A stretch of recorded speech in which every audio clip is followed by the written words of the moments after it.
Assalamualaikum warahmatullahi wabarakatuh. Perkenalkan, nama saya Meliza Arya Putri, nomor NIM 070111382532 dari Prodi Administrasi Publik Angkatan 25.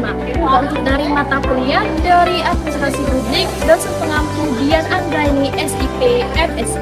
Di sini saya akan menjelaskan definisi tentang administrasi dan publik. Nah, administrasi memiliki pengertian dari arti sempit dan arti luas. Dari arti sempit, administrasi diartikan sebagai tata usaha. Tata usaha hakikatnya dimaksudkan sebagai pekerjaan pengendalian informasi.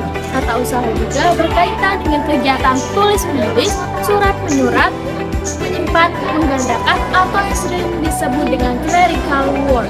Nah, selanjutnya itu ada arti luas. Arti luas yaitu administrasi berhubungan dengan kegiatan kerjasama yang dilakukan oleh manusia atau sekelompok orang untuk mencapai tujuan yang diinginkan. Kerjasama adalah kegiatan yang dilakukan secara bersama-sama, secara terarah, teratur, sesuai dengan pembagian tugas yang disepakati bersama. Nah, publik adalah cara pemerintah bekerja, mengelola, dan melayani masyarakat. Nah, administrasi publik adalah organisasi yang melaksanakan pelayanan untuk kebutuhan masyarakat. Nah, menurut para ahli seperti Herbert Simon, administrasi adalah kegiatan yang dicapai untuk mencapai tujuan bersama. Nah, di administrasi ada karakteristik.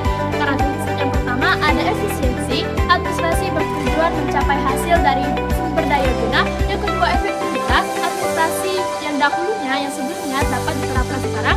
Yang ketiga ada rasional. Itu tujuan yang bermanfaat, maksud untuk berguna, yang dilakukan secara sadar dan sengaja. Nah, paradigma dalam administrasi adalah cara pandang fundamental yang membentuk pengamatan atau praktik administrasi.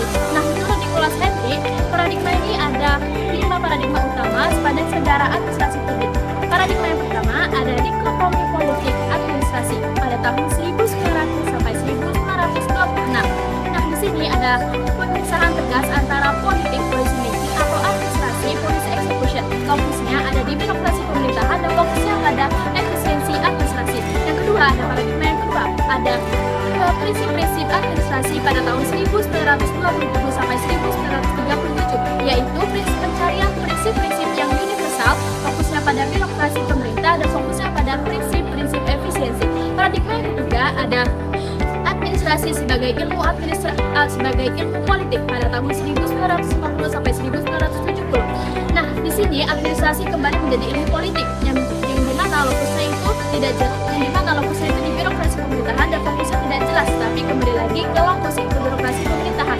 Pada paradigma yang keempat itu ada administrasi sebagai ilmu administrasi pada tahun 1956 sampai 1970.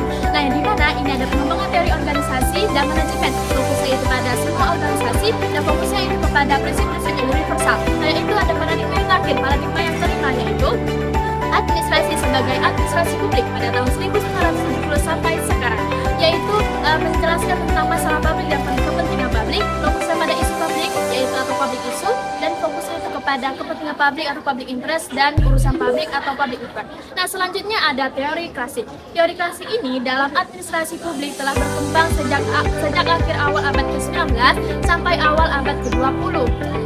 Nah, fokus utamanya pada teori klasik ini menjelaskan tentang struktur organisasi, efisiensi kerja, dan prinsip-prinsip universal yang dapat diterapkan oleh semua organisasi. Fokus utamanya pada efisiensi maksimum melalui efisiensi kerja.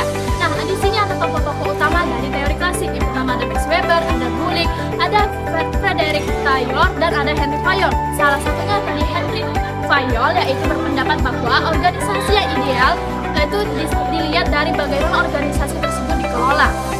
Nah, dari teori klasik ada 3 nih. Yang pertama ada scientific management, yaitu efisiensi kerja individu yang dimana di pembagian kerja dan metode kerja ilmiah. Yang kedua itu ada birokrasi nasional, bahwa organisasi ideal dilihat bagaimana organisasi tersebut berbentuk birokrasi nasional. Yang ketiga itu ada prinsip-prinsip universal yang berbentuk universal dalam metode kerja pemerintahan, disiplin bertanggung jawab. Sekian, terima kasih atas penjelasan saya. Wassalamualaikum warahmatullahi wabarakatuh.